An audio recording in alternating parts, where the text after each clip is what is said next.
There is a magic to wine. It's an expression. It's agriculture. It's food. It's friends. It's my life. It's a combination of art and science. You start with one thing, you end up with something else, and it's just like magic. The magical thing about being a winemaker is that, life just goes on for most people, day in and day out. But if you're a winemaker, you remember your life in seasons. It's watching things continually grow in that cycle of life. You only have a chance to make wine once a year.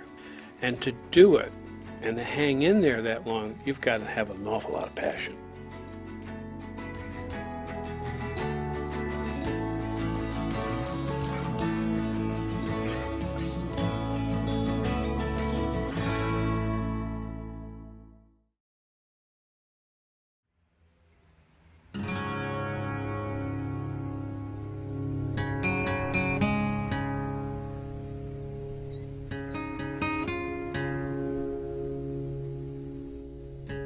There is absolutely no need for another wine in the world. And that's, to me, what's so intriguing about wine, is that every bottle contains its own unique story.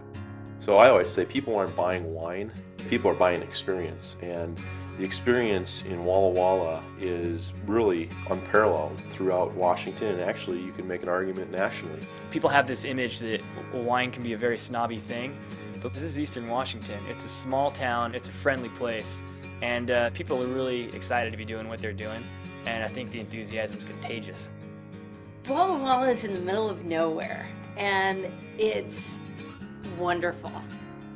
Eastern Washington is very arid, it's very desolate, and when you get to Walla Walla, you come into this little green Eden that was grown a long time ago for the West. Walla Walla is the oldest town in the Northwest, and it's full of wineries and great food and happy, nice people.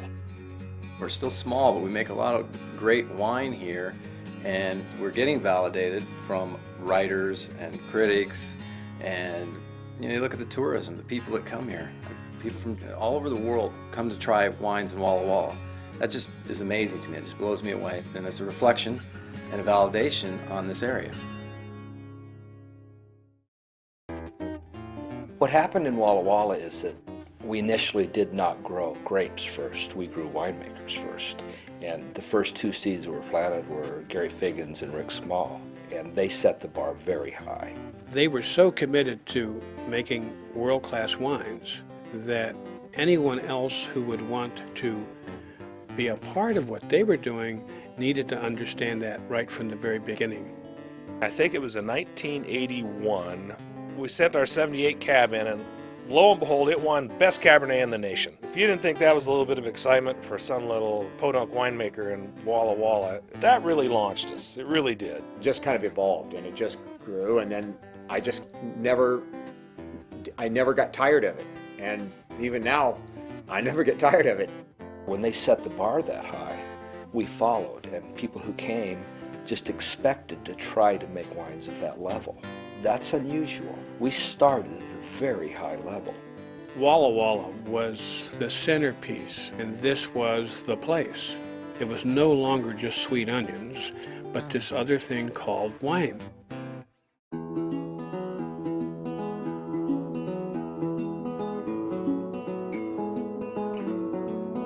When I looked around at, where do I want to make wine in the world? The great thing about the Walla Walla Valley is it had all the right natural ingredients, and it was the frontier. We could help set the tone, we could set the style of a whole region, help create an appellation. Walla Walla really is the newest emerged premium viticultural area in the world, you might say. What our valley has to offer, compared to what I've seen, and I've tasted wine throughout the world, is pretty cool. Geographically, Walla Walla, even without the wine industry, is a very special place. It's got beautiful high desert sort of climate, but with the Blue Mountains as a backdrop, 4 perfect seasons. We have very intense sunshine during the summer, and it is sunshine that drives photosynthesis and plant growth and ultimate maturation of the fruit. So sunshine really has a lot to do with it. And the peak of the summer, we have 17 and a half hours of daylight, and it's a very, very unique thing. And then we have a really good diurnal fluctuation between daytime highs and nighttime lows here, which is very, very important for setting the acidities, which helps keep our wines fresher and protects the fruit level in them too. You get the best of both worlds. You get ripe fruit with some freshness on the palate. Our soils are also incredibly important. We have a great selection of soils that drain very well, and control over water status translates to great grape quality. We are able to grow the grapes the way we want them and irrigate them the way we want them so that we can monitor a little bit of the growth through irrigation and manipulation of the soils. That helps us control the vine vigor, the vine growth, the berry weight accumulation.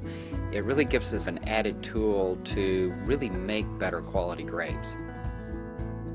The variety we have across this valley, the different terroirs we have, each one of them is very, very special in its own right. And to have multiple terroirs in a valley, I think, is a really special thing. It's a winemaker's playground. You've got a little, like 20 by 20 mile area that's got all these different soils and aspects and elevations, and it's just a fun place to be a winemaker. As we gain more experience and we as a region continue to focus on quality, quality, quality, the wines just over the years got better and better and better. I think if you're a consumer looking to purchase Walla Walla wines on a wine list, the biggest thing that you could feel comfortable with is that you're going to get a lot of quality for the price point. Walla Walla has gained that reputation now where people can go, they make delicious wines.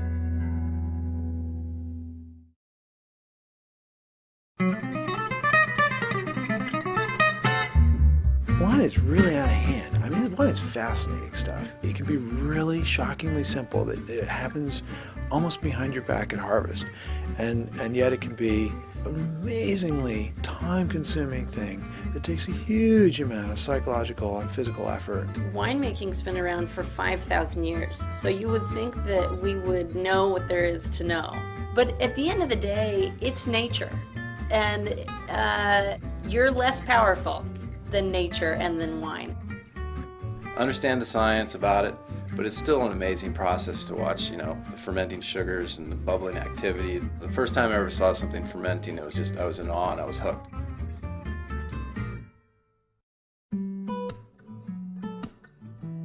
Because Walla Walla has a history of making great wines, it attracts people who want to make great wines.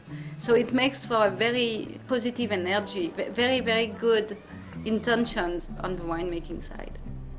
I'm so thankful that the fathers and grandfathers of this area nailed it from the beginning, and they knew that these wines need to be good, because if they're not, there's no point. The Walla industry is very friendly. That's what's helped us so far today to be more well known, is because we're really good friends to each other. Everybody still gets along here, and I don't see that changing. It's a close-knit group of people, and I think that sets this place apart as well. It makes it a special, unique area. It's non-threatening for us to share and to say, let's evolve Walla. Let's, I can tell you this, and you'll make a great wine, but that doesn't stop my great wines. The sense of camaraderie adds to sort of the group intelligence in a way that's really important. Because you do only get one time a year to make wine, it's important to learn all of the lessons from that harvest that you possibly can. And maybe that's not just coming from your winery. Always, since I've been here, there's been a migration of someone working somewhere and they love wine and they give it all up and move to Walla Walla and go to the community college and the 2-year course there and learn how to make wine. They pay their dues, they start their own wineries, and it just grows and grows, and I don't see that ending. It's such a great place, special place, unique area to move to, that we're attracting talented and passionate people here.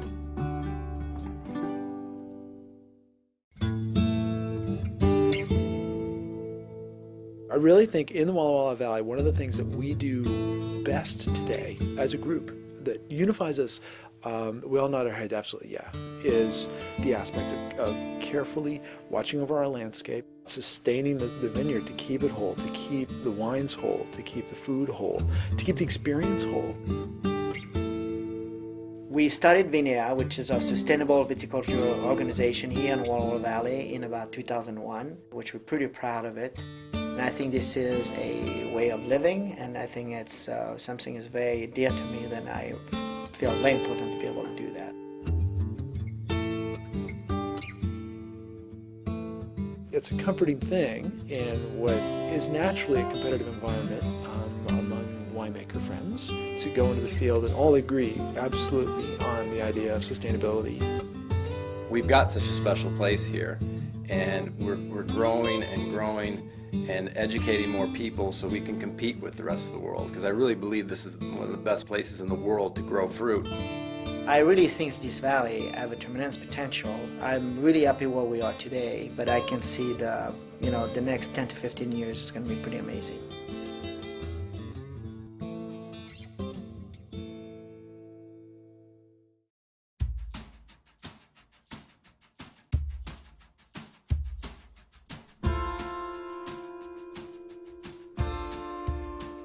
Walla Walla, for many reasons, has a lot of people that are just driven people. They're artists, and they're passionate, and there's a culture kind of to that here. It was serendipity that we came here when we did. There were 3 wineries in the valley. There were 40 acres total of grapes, and nobody really knew how good we could be or how good the grapes could be. There's a good reputation here that was established early, and I think everyone wants to not let the other people down. And I think it kind of feeds itself, and that's a good thing. The secret up until now, and what set Walla Walla aside and why people know us, is we've aimed for quality. To be such a young area, it's pretty amazing what we've been able to do in the last 10 years. I think we have this core group of people who try to push all the time the envelope, and I think we kind of encourage each other to try to do better. I think this place really is special.